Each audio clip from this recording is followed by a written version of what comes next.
ಇವತ್ತು ಒಂದು ಹೆಲ್ದಿ ಆಗಿರ್ತಕ್ಕಂತಹ ದಾಲ್ ಕಿಚಡಿ ಅಂದ್ರೆ ಅವರೆಕಾಳನ್ನ ಉಪಯೋಗಿಸ್ಕೊಂಡು ಮಾಡಿರ್ತಕ್ಕಂತಹ ದಾಲ್ ಕಿಚಡಿಯನ್ನ ನಿಮ್ ಜೊತೆ ನಾನು ಶೇರ್ ಮಾಡ್ಕೊಳ್ತಾ ಇದ್ದೀನಿ. ಇದನ್ನ ನಾನು ಸಂಕ್ರಾಂತಿಗೆ ಮಾಡ್ಕೊಂಡಿದ್ದೆ, ಬಟ್ ವಿಡಿಯೋ ಲೆಂತ್ ಆಗುತ್ತೆ ಅಂತ ಹೇಳಿ ಫುಲ್ ರೆಸಿಪಿಯನ್ನ ನಾನು ಅದ್ರ ಜೊತೆ ಶೇರ್ ಮಾಡಿರ್ಲಿಲ್ಲ. ಹಾಗೆ ಡೆಸರ್ಟ್ಗೆ ಅಂತ ಹೇಳ್ಬಿಟ್ಟು ಒಂದು ತುಂಬಾ ಸೂಪರ್ ಆಗಿರ್ತಕ್ಕಂತಹ ಕ್ಯಾರೆಟ್ ಹಲ್ವವನ್ನ ಮಾಡ್ಕೊಂಡಿದ್ದೆ. ನೀವು ಒಂದ್ಸಲ ಈ ರೀತಿಯಾಗಿ ಟ್ರೈ ಮಾಡಿ. ಸಾಮಾನ್ಯವಾಗಿ ಕುಕ್ಕರ್ ಅಲ್ಲಿ ಮಾಡ್ತೀವಲ್ವಾ, ಈ ರೀತಿಯಾಗಿ ಟ್ರೈ ಮಾಡಿದ್ರೆ ತುಂಬಾ ಚೆನ್ನಾಗಿ ಬರುತ್ತೆ ಅನ್ನೋದು ನನ್ನ ಅಭಿಪ್ರಾಯ. ಒನ್ ಟೈಮ್ ವಿಡಿಯೋವನ್ನ ನೋಡಿ ಇಷ್ಟ ಆದ್ರೆ ಟ್ರೈ ಮಾಡಿ ಅಂತ ಹೇಳ್ತಾ ಬನ್ನಿ ಇವಾಗ ಹೇಗ್ ಮಾಡೋದು ಅಂತ ಹೇಳಿ ನಾನು ನಿಮ್ ಜೊತೆ ಶೇರ್ ಮಾಡ್ಕೊಳ್ತೀನಿ. ಮೊದ್ಲಿಗೆ ದಾಲ್ ಕಿಚಡಿಯನ್ನ ಮಾಡ್ಕೊಳ್ಳೋಣ. ಈಗ ಅವರೆಕಾಯಿ ಸೀಸನ್ ಆಗಿರೋದ್ರಿಂದ ಅವರೆಕಾಳನ್ನು ಉಪಯೋಗಿಸ್ಕೊಂಡು ನಾನು ದಾಲ್ ಕಿಚಡಿಯನ್ನ ಮಾಡ್ಕೊಳ್ತಾ ಇದ್ದೀನಿ. ನಾನು ಒಂದು ಬೌಲ್ ಅಷ್ಟು ಅವರೆಕಾಳನ್ನ ಬಿಡಿಸಿ ತಗೊಂಡಿದ್ದೀನಿ. ಅದಾದ ನಂತರ ಈ ಸೀಮೆ ಬದನೆಕಾಯಿ ತಗೊಂಡಿದ್ದೀನಿ, ಹಾಗೆ ನವಿಲ್ ಕೋಸನ್ನ ತಗೊಂಡಿದ್ದೀನಿ, ಕ್ಯಾರೆಟ್ ಮತ್ತೆ ಬೀನ್ಸ್ ಅನ್ನ ತಗೊಂಡಿದ್ದೀನಿ. ಅದು ಸಪರೇಟ್ ತರಕಾರಿ ಇಟ್ಕೊಂಡಿದ್ದೀನಿ. ಇನ್ ನಂತರ ಒಂದ್ ಸ್ವಲ್ಪ ಕಾಯಿ ತುರಿ ತಗೊಂಡಿದ್ದೀನಿ, ಹಾಗೆ ಈರುಳ್ಳಿ ಒಂದೆರಡು ಟೊಮೊಟೊವನ್ನ ತಗೊಂಡಿದ್ದೀನಿ. ಮತ್ತೆ ಸೊಪ್ಪುಗಳು ಕೊತ್ತಂಬರಿ, ಪುದೀನ ಹಾಗೆ ಕರಿಬೇವು 3 ತರದ ಸೊಪ್ಪನ್ನು ಸಹ ಇಲ್ಲಿ ನಾನು ನೀಟಾಗಿ ತೊಳೆದು ಎಲ್ಲವನ್ನ ಕ್ಲೀನ್ ಮಾಡಿ ಇಟ್ಕೊಂಡಿದ್ದೀನಿ. ಇದಾದ ನಂತರ ಇಲ್ಲಿ ನಾನು ಅಕ್ಕಿ ಮತ್ತೆ ಬೇಳೆಯನ್ನ ತಗೊಳ್ತಾ ಇದ್ದೀನಿ. 1 ಕಪ್ಪು ರೈಸ್ ಅನ್ನ ತಗೊಂಡಿದ್ದೀನಿ. ಸಾಮಾನ್ಯವಾಗಿ ದಾಲ್ ಕಿಚಡಿಯನ್ನ ಮಾಡೋದಿಕ್ಕೆ ಸ್ವಲ್ಪ ಈ ಸಣ್ಣ ರೈಸ್ಗಿಂತ ದೊಡ್ಡ ರೈಸ್, ಈ ರೇಷನ್ ರೈಸ್ ಬರುತ್ತಲ್ಲ, ಇದಾದ್ರೂ ಸಹ ತುಂಬಾ ಚೆನ್ನಾಗಿರುತ್ತೆ, ಅಥವಾ ದಪ್ಪಕ್ಕಿ ಆದ್ರೂ ಸ್ವಲ್ಪ ಚೆನ್ನಾಗಿರುತ್ತೆ. 1 ಕಪ್ ಅಕ್ಕಿಗೆ 1 ಕಪ್ ಅಷ್ಟು ನಾನು ಬೇಳೆಯನ್ನ ತಗೊಳ್ತಾ ಇದ್ದೀನಿ. ಹೆಸರು ಬೇಳೆಯನ್ನ ತಗೊಂಡಿದ್ದೀನಿ. ಬೇಕಂತ ಹೇಳಿದ್ರೆ ರೈಸ್ ಪ್ರಮಾಣವನ್ನ ಕಡಿಮೆ ಮಾಡ್ಕೊಂಡು ಹೆಸರು ಬೇಳೆ ಪ್ರಮಾಣವನ್ನ ಸ್ವಲ್ಪ ಜಾಸ್ತಿ ಬೇಕಾದ್ರೂ ತಗೋಬಹುದು. ಮತ್ತೆ ಈ ದಾಲ್ ಕಿಚಡಿ ತುಂಬಾ ಹೆಲ್ದಿ ಕೂಡ ಹೌದು. ಹಾಗಾಗಿ ನಿಮ್ಮ ಬ್ರೇಕ್ಫಾಸ್ಟ್ ಅಲ್ಲಿ ಅಥವಾ ನೈಟ್ ಡಿನ್ನರ್ ಅಲ್ಲಿ ಯಾವುದೇ ಟೈಮ್ ಅಲ್ಲೂ ನೀವು ತರಕಾರಿ ಕಾಳುಗಳು ಎಲ್ಲವನ್ನ ಸೇರಿಸ್ಕೊಳ್ಳೋದ್ರಿಂದ ಯಾವ ಟೈಮ್ ಅಲ್ಲಿ ಬೇಕಾದ್ರೂ ಇದನ್ನ ಯೂಸ್ ಮಾಡ್ಕೋಬಹುದು.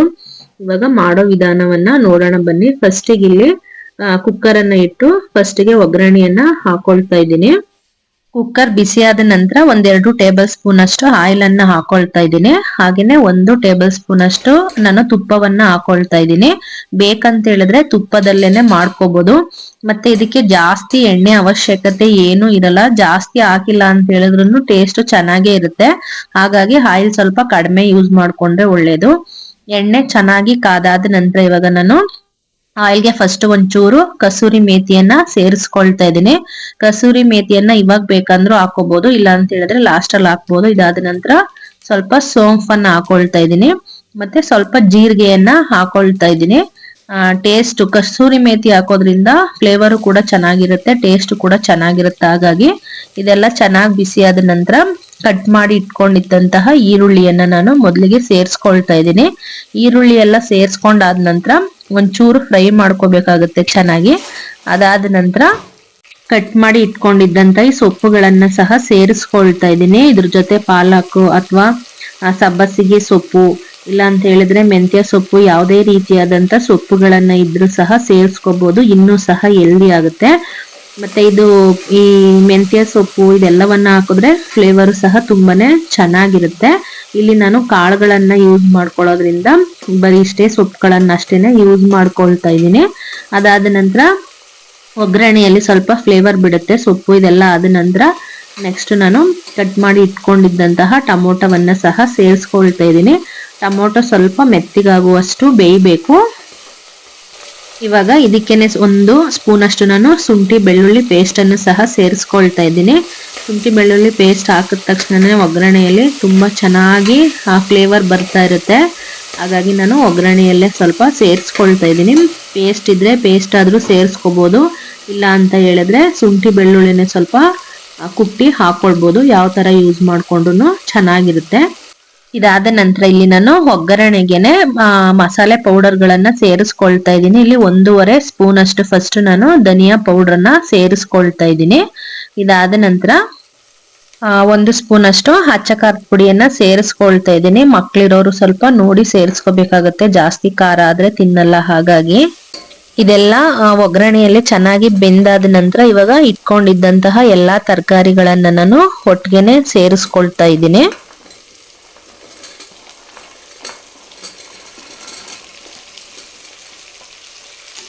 ಸೇರಿಸ್ಕೊಂಡಾದ ನಂತರ ಎಲ್ಲವನ್ನ ಸಹ ನೀಟಾಗಿ ಮಿಕ್ಸ್ ಮಾಡ್ಕೋಬೇಕಾಗುತ್ತೆ. ಎಲ್ಲದಕ್ಕೂ ಸ್ವಲ್ಪ ಉಪ್ಪು ಖಾರ ಎಲ್ಲ ಸ್ವಲ್ಪ ಅಂಟಬೇಕಾಗುತ್ತೆ. ಆ ರೀತಿ ಚೆನ್ನಾಗಿ ಮಿಕ್ಸ್ ಮಾಡ್ಕೊಂಡ್ರೆ ಆಯ್ತು.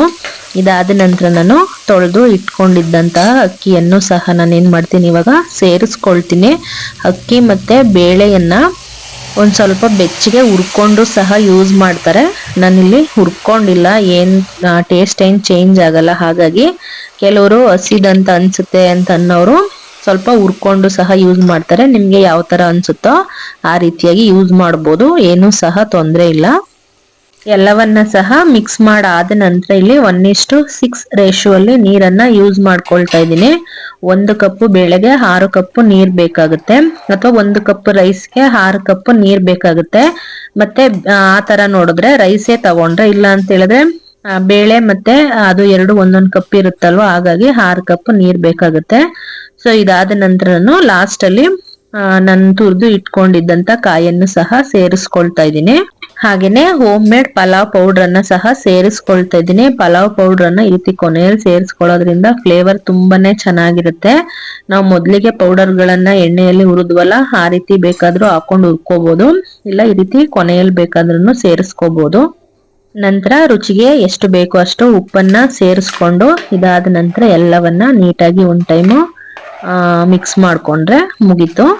ಕೊನೆಯಲ್ಲಿ ಒಂದು ಹಾಫ್ ನಿಂಬೆ ಹುಳಿಯನ್ನ ಹಿಂಡ್ತಾ ಇದ್ದೀನಿ. ಬೇಕಂತ ಹೇಳಿದ್ರೆ ರೈಸ್ ಎಲ್ಲ ರೆಡಿ ಆದ್ಮೇಲೂ ಹಾಕೋಬಹುದು, ಬಟ್ ಈ ರೀತಿ ಹಾಕೊಂಡ್ರೆ ಫ್ಲೇವರ್ ತುಂಬಾ ಚೆನ್ನಾಗಿ ಬರುತ್ತೆ ಅಂತ ಹೇಳ್ಬಿಟ್ಟು ಹಾಕ್ತಾ ಇದ್ದೀನಿ. ಎಲ್ಲವನ್ನ ಚೆನ್ನಾಗಿ ಮಿಕ್ಸ್ ಮಾಡಿ ಲಿಡ್ ಕ್ಲೋಸ್ ಮಾಡಿ ಒಂದು 2 ವಿಸಲ್ ಬರ್ಸ್ಕೊಂಡ್ರೆ ಸಾಕಾಗುತ್ತೆ. ಇವಾಗ ರೆಡಿ ಆಗಿದೆ, ರೈಸ್ ಕೂಡ ರೆಡಿ ಆಗಿದೆ. ನೋಡಿ ಈ ರೀತಿ ಬಂದಿದೆ. ಇಷ್ಟೇ ಸಾಕು ನಿಮ್ಗೆ ಅಂತ ಹೇಳಿದ್ರೆ ಮತ್ತೆ ನೀರನ್ನ ಹಾಕಿ ಮಿಕ್ಸ್ ಮಾಡ್ಕೊಳ್ಳೋ ಅವಶ್ಯಕತೆ ಏನಿಲ್ಲ. ಇನ್ ಸ್ವಲ್ಪ ತೆಳುಗ್ ಬೇಕು ಕಿಚಡಿ ಅಂತ ಏನಾದ್ರು ಅನ್ಸಿದ್ರೆ ಇನ್ನೊಂದ್ ಸ್ವಲ್ಪ ನೀರನ್ನ ಬಿಸಿ ಮಾಡ್ಕೊಂಡು ಇದ್ರ ಜೊತೆ ಸೇರಿಸ್ಕೊಂಡು ಕುದಿಸ್ಕೊಂಡ್ರೆ ತಿನ್ನೋದಿಕ್ಕೆ ತುಂಬಾ ಚೆನ್ನಾಗಿರುತ್ತೆ. ತೆಳುವಾಗಿದ್ರೂ ಚೆನ್ನಾಗಿರುತ್ತೆ, ಈ ರೀತಿ ಡ್ರೈ ಆಗಿದ್ರೂ ಚೆನ್ನಾಗಿರುತ್ತೆ. ಬೇಕಂತ ಹೇಳಿದ್ರೆ ಇದ್ರ ಜೊತೆ ಚಟ್ನಿಯನ್ನ ಬೇಕಂದ್ರೂ ಮಾಡ್ಕೊಂಡು ಸರ್ವ್ ಮಾಡ್ಕೋಬಹುದು. ಇಲ್ಲ ಅಂತ ಹೇಳಿದ್ರೆ ಈ ಮೊಸರು ರಾಯ್ತ ಅಥವಾ ಮೊಸರು ಬಜ್ಜಿ ಅಂತ ಹೇಳ್ತೀವಲ್ಲ, ಸೊ ಅದನ್ನು ಸಹ ಮಾಡ್ಕೊಂಡು ಸರ್ವ್ ಮಾಡ್ಕೋಬಹುದು. ನಿಮ್ಗೆ ಯಾವ ರೀತಿ ಇಷ್ಟ ಆಗುತ್ತೋ ಆ ರೀತಿಯಾಗಿ ಸರ್ವ್ ಮಾಡ್ಕೊಂಡು ತಿನ್ಬೋದು. ಹೆಲ್ದಿನೂ ಕೂಡ ಹೌದು, ಹಾಗೇನೆ ತುಂಬಾ ಸೂಪರ್ ಟೇಸ್ಟಿನೂ ಕೂಡ ಹೌದು. ಹಾಗೇನೆ 1 ಪಾಟ್ ಮೀಲ್ ಆಗಿರೋದ್ರಿಂದ ಬೇಗನೆ ಪ್ರಿಪೇರ್ ಮಾಡ್ಕೋಬಹುದು. ಇದಾದ ನಂತರ ನಾನು ಇವಾಗ ಕ್ಯಾರೆಟ್ ಹಲ್ವಾವನ್ನ ನಾನ್ ಯಾವ ರೀತಿಯಾಗಿ ಪ್ರಿಪೇರ್ ಮಾಡ್ತೀನಿ ಅನ್ನೋದನ್ನ ನಿಮ್ ಜೊತೆ ಶೇರ್ ಮಾಡ್ಕೊಳ್ತೀನಿ. ಎರಡೂ ಸಹ ನಾನಿಲ್ಲಿ ಒಂದೇ ವಿಡಿಯೋದಲ್ಲಿ ಶೇರ್ ಮಾಡ್ಕೊಂಡಿದ್ದೀನಿ. ಮೊದ್ಲಿಗೆ ನಾನಿಲ್ಲಿ ಒಂದು 3/4 kg ಅಷ್ಟು ಕ್ಯಾರೆಟ್ ಅನ್ನ ತಗೊಂಡಿದ್ದೀನಿ.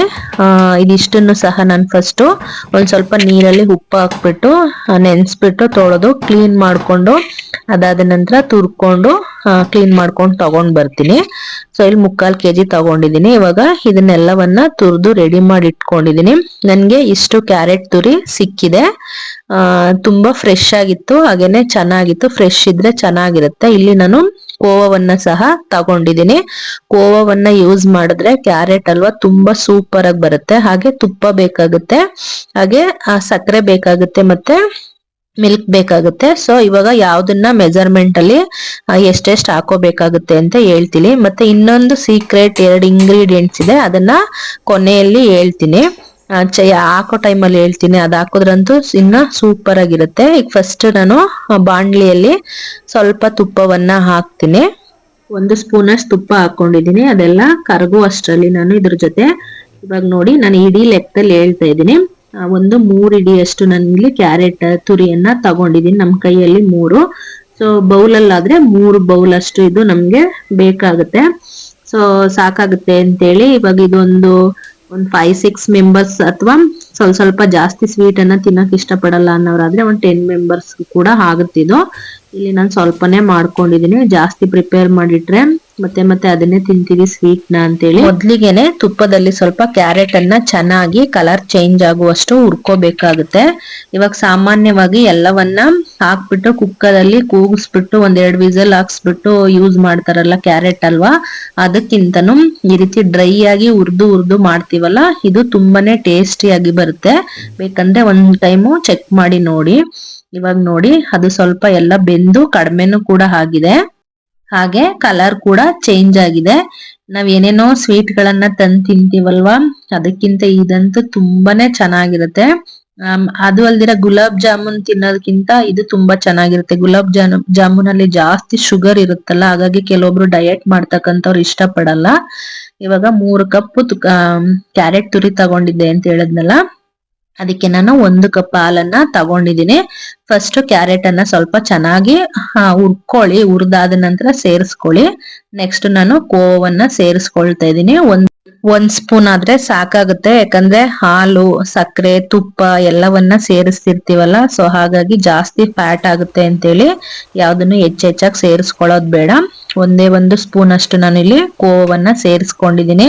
ಫ್ಲೇವರು ಸಹ ತುಂಬಾ ಚೆನ್ನಾಗಿರುತ್ತೆ, ಟೇಸ್ಟ್ ಸಹ ತುಂಬಾ ಚೆನ್ನಾಗಿರುತ್ತೆ. ಹಾಗಾಗಿ ನಾನು ಕ್ಯಾರೆಟ್ ಹಲ್ವಕ್ಕೆ ಯಾವಾಗ್ಲೂ ಸಹ ಕೋವನ್ನ ಯೂಸ್ ಮಾಡ್ತೀನಿ. ಕೋವಾ ಎಲ್ಲ ಚೆನ್ನಾಗಿ ಕರಗದ ನಂತರ ಇವಾಗ ನಾನು 1 ಕಪ್ ಅಷ್ಟು ಸಕ್ಕರೆಯನ್ನ ಸೇರಿಸ್ತಾ ಇದ್ದೀನಿ. 3 ಕಪ್ ಕ್ಯಾರೆಟ್ ತುರಿಯನ್ನ ತಗೊಂಡ್ರೆ 1 ಕಪ್ ಅಷ್ಟು ಹಾಲು ಹಾಕಿರ್ತೀವಿ, ಹಾಗೆ 1 ಕಪ್ ಅಷ್ಟು ಸಕ್ಕರೆಯನ್ನ ಸೇರಿಸ್ಕೋಬೇಕಾಗುತ್ತೆ. ಸಕ್ಕರೆಯನ್ನ ಹಾಕಿದ ತಕ್ಷಣ ತುಂಬಾ ನೀರ್ ಬಿಟ್ಕೊಂಡಂಗ ಆಗುತ್ತೆ, ತುಂಬಾ ತೆಳುವಾಗ್ಬಿಡುತ್ತೆ. ಸೊ ಹಾಗಾಗಿ ನಿಧಾನಕ್ಕೆ ಇದು ಗಟ್ಟಿ ಆಗೋ ತನಕನು ಸ್ವಲ್ಪ ಹುರ್ಕೊಳ್ತಾ ಇರ್ಬೇಕಾಗತ್ತೆ. ಮತ್ತೆ ಕೆಲವೊಬ್ರು ಹಲ್ವಾ ಮಾಡುವಾಗ ನೋಡಿದೀನಿ, ಪದೇ ಪದೇ ತುಪ್ಪವನ್ನ ಸೇರಿಸ್ತಾನೆ ಇರ್ತಾರೆ. ಸೊ ಆ ರೀತಿಯಾಗಿ ಸೇರಿಸ್ಕೊಳ್ಳೋದ್ರಿಂದ ನಮ್ಗೆ ಅಷ್ಟೊಂದು ಅದು ಹೆಲ್ದಿ ಅಂತ ಅನ್ಸಲ್ಲ ಅನ್ಕೊಳ್ತೀನಿ. ಅಷ್ಟೊಂದು ತುಪ್ಪದ ಅವಶ್ಯಕತೆನೂ ಸಹ ಇರೋದಿಲ್ಲ. ಬೇಕಂದ್ರೆ 1 ಟೈಮ್ ಈ ರೀತಿಯಾಗಿ ಟ್ರೈ ಮಾಡಿ ನೋಡಿ. ಸ್ವಲ್ಪನೇ ಇಂಗ್ರೀಡಿಯೆಂಟ್ಸ್ ಅಲ್ಲಿ ತುಂಬಾ ರುಚಿಯಾಗಿ ಮಾಡ್ಕೋಬೇಕು. ಸ್ವಲ್ಪ ಮುಚ್ಚಿಟ್ಕೊಂಡು ಅದೇ ತರನೇ ಸ್ವಲ್ಪ ಬೇಯಿಸ್ಕೊಳ್ತಾ ಇರಿ ಅಲ್ಲಲ್ಲೇನೆ. ಸೊ ಎಷ್ಟು ಡ್ರೈ ಆಗುತ್ತೋ ಅಲ್ಲಿ ತನಕನು ಸ್ವಲ್ಪ ಬೇಯಿಸ್ಕೊಳ್ತಾ ಇರ್ಬೇಕಾಗುತ್ತೆ. ಇದ್ರಲ್ಲೇನೆ ಚೆನ್ನಾಗಿ ಸ್ಮೂತ್ ಆಗಿ ಬೇಯುತ್ತೆ. ಇವಾಗ ನೋಡಿ ಇಷ್ಟು ಚೆನ್ನಾಗಿ ಡ್ರೈ ಆಗಿದೆ. ಇವಾಗ ಲಾಸ್ಟ್ ಅಲ್ಲಿ ನಾನು ಇದಕ್ಕೆ ತುಪ್ಪದಲ್ಲಿ ಒಗ್ಗರಣೆಯನ್ನ ಸೇರಿಸ್ಕೊಳ್ತೀನಿ. ಇಲ್ಲಿ ಫಸ್ಟ್ ನಾನು ಇದಕ್ಕೆ ಸ್ವಲ್ಪ ದ್ರಾಕ್ಷಿ, ಗೋಡಂಬಿ, ಏಲಕ್ಕಿಯನ್ನ ಕುಟ್ಟಿ ಇವಾಗ ಇಟ್ಕೊಂಡಿದ್ದೀನಿ. ಫಸ್ಟೇ ನಾನು ಸೇರಿಸ್ಕೊಂಡಿರ್ಲಿಲ್ಲ. ಹಾಗೆ ಇಲ್ಲಿ ಈ ಸೂರ್ಯಕಾಂತಿ ಬೀಜ ಮತ್ತೆ ಈ ಕುಂಬಳಕಾಯಿ ಬೀಜ ಎಲ್ಲ ಬರುತ್ತಲ್ಲ, ಏನ್ ಬೇಕಂದ್ರೂ ಸಹ ಸೇರಿಸ್ಕೋಬಹುದು, ತುಂಬಾನೇ ಚೆನ್ನಾಗಿರುತ್ತೆ. ಹಾಗಾಗಿ ಸ್ವಲ್ಪ ತುಪ್ಪವನ್ನ ಕಾಯೋದಿಕ್ಕೆ ಇಟ್ಕೊಂಡಿದೀನಿ. ಈಗ ತುಪ್ಪ ಕಾದಾದ ನಂತರ ನಾನು ರೆಡಿ ಮಾಡಿ ಇಟ್ಕೊಂಡಿದ್ದಂತಹ ದ್ರಾಕ್ಷಿ, ಗೋಡಂಬಿ ಮತ್ತೆ ಹೇಳಿದ್ನಲ್ಲ ಕುಂಬಳಕಾಯಿ ಬೀಜ ಬೇಕಂದ್ರೂ ಸಹ ಸೇರಿಸ್ಕೋಬಹುದು. ಇಲ್ಲಿ ನಾನು ಸೂರ್ಯಕಾಂತಿ ಬೀಜ ಅಷ್ಟೇ ಸೇರಿಸ್ಕೊಳ್ತಾ ಇದ್ದೀನಿ, ಗಾರ್ನಿಶ್ ಆಗು ಕಾಣಿಸುತ್ತೆ, ಹಾಗೇನೆ ಚೆನ್ನಾಗೂ ಇರುತ್ತೆ ತಿನ್ನಕ್ಕೆ. ಹಾಗಾಗಿ ನಾನು ಅದನ್ನ ಸೇರಿಸ್ಕೊಳ್ತೀನಿ. ಈಗ ಹೊಂಬಣ್ಣ ಬರೋ ತನಕ ಸ್ವಲ್ಪ ಹುರ್ಕೊಂಡಿದ್ದೀನಿ. ಸ್ವಲ್ಪ ಅಲ್ಲೇನೆ ಸ್ಪೂನ್ ಇಟ್ಕೊಂಡು ಕೈ ಆಡ್ತಾನೆ ಇರಿ, ಯಾಕಂದ್ರೆ ಸೀದೋದಂಗ ಆಗ್ಬಿಟ್ರೆ ಟೇಸ್ಟ್ ಹಾಳಾಗ್ಬಿಡುತ್ತೆ. ಹಾಗಾಗಿ ಇವಾಗ ಅದ್ರ ಜೊತೆ ನಾನು ಸೇರಿಸ್ಕೊಳ್ತಾ ಇದ್ದೀನಿ. ಇಲ್ಲಿ ಫಸ್ಟ್ 1 ಸ್ಪೂನ್ ಅಷ್ಟು ತುಪ್ಪವನ್ನ ಸೇರಿಸ್ಕೊಂಡಿದ್ದೆ, ಇವಾಗ 1 ಸ್ಪೂನ್ ಅಷ್ಟು ತುಪ್ಪವನ್ನ ಸೇರಿಸ್ಕೊಂಡಿದ್ದೀನಿ ಅಷ್ಟೇ. 2 ಸ್ಪೂನ್ ತುಪ್ಪದಲ್ಲಿ ನಾನು ಹಲ್ವವನ್ನ ಪ್ರಿಪೇರ್ ಮಾಡಿದ್ದೀನಿ. ಇವಾಗ ಬೇರೆ ಔಟ್ ಸೈಡ್ ಯಾರಿಗಾದ್ರೂ ನಾವು ಅಡ್ಗೆ ಕೆಲಸಗಳನ್ನ ಮಾಡ್ತಾ ಇದ್ರೆ, ಸೊ ನಾವು ರುಚಿಯಲ್ಲಿ ಕಾಂಪ್ರಮೈಸ್ ಆಗೋದ್ ಬೇಡ ಅಂತನೋ ಏನೋ ಸೇರಿಸ್ತಾರ ಅನ್ಸುತ್ತೆ. ಇಲ್ಲಿ ಪೈನಾಪಲ್ ಎಸೆನ್ಷಿಯಲ್ ಆಯಿಲ್ ನ 1-2 ಡ್ರಾಪ್ಸ್ ಅನ್ನು ಸೇರಿಸ್ಕೊಳ್ತಾ ಇದ್ದೀನಿ. ಈ ಡ್ರಾಪ್ಸ್ ಹಾಕಿದ ತಕ್ಷಣ ಫುಲ್ ಫ್ಲೇವರೇ ಚೇಂಜ್ ಆಗೋಯ್ತು, ಮನೆಯೆಲ್ಲ ತುಂಬಾ ಗಮ್ ಅಂತ ಅನ್ಸ್ತಾ ಇತ್ತು. ಈ ತರ ಎಸೆನ್ಷಿಯಲ್ ಆಯಿಲ್ಗಳನ್ನ ಯೂಸ್ ಮಾಡಿ ನೋಡಿ. ನಿಮ್ಗೆ ಈ ಹೊರಗಡೆ ಔಟ್ ಸೈಡ್ ಎಲ್ಲ ತಿಂದಾಗ ಹೇಗ್ ಮಾಡ್ತಾರೋ ಅಲ್ಲಿ ಫ್ಲೇವರ್ ಚೆನ್ನಾಗಿತ್ತು, ಟೇಸ್ಟ್ ಚೆನ್ನಾಗಿತ್ತು ಅಂತ ಅನ್ಸ್ತಾ ಇರುತ್ತಲ್ಲ, ಸೊ ಇದಕ್ಕೋಸ್ಕರನೇ ಆತರ ಅನ್ಸ್ತಕ್ಕಂಥದ್ದು. ಸೊ ಇವಾಗ ಎಲ್ಲವನ್ನೂ ಸಹ ರೆಡಿ ಆಯ್ತು. 5 ನಿಮಿಷ ನಾನು ಸೆಟ್ ಆಗೋ ತನಕ ಬಿಟ್ಟು ಅದಾದ ನಂತರ ನಾನು ಸರ್ವ್ ಮಾಡ್ಕೊಳ್ತಾ ಇದ್ದೀನಿ. ಟೇಸ್ಟ್ ಅಂತೂ ಹೇಳ್ತೀನಿ, ತುಂಬಾನೇ ಸೂಪರ್ ಆಗಿ ಬಂದಿತ್ತು. ನಾನಿಲ್ಲಿ ಯಾವುದೇ ಹಾಲು ಅಥವಾ ತುಪ್ಪ ಯಾವುದನ್ನು ಸಹ ಜಾಸ್ತಿಯನ್ನ ಯೂಸ್ ಮಾಡಿಲ್ಲ. ಹಾಗೆ ಇದು ಹೆಲ್ದಿಯಾಗೂ ಸಹ ಇರುತ್ತೆ. ಶುಗರು ಅಷ್ಟೇ ನಾನು ಜಾಸ್ತಿ ಯೂಸ್ ಮಾಡ್ಕೊಂಡಿಲ್ಲ. ಇಷ್ಟೇ ಒಂದು ಲಿಮಿಟ್ ಅಲ್ಲಿ ಎಂಜಾಯ್ ಮಾಡೋ ತರನು ಅನ್ಸ್ಬೇಕು, ಯಾವ್ದನ್ನು ಬಿಟ್ಟಿದೀವಿ ತಿನ್ನಂಗಿಲ್ಲ ಅಂತಾನು ಅನ್ಸ್ಬೇಕು. ಒಂದ್ ಟೈಮು ಟ್ರೈ ಮಾಡಿ. Thank you for watching.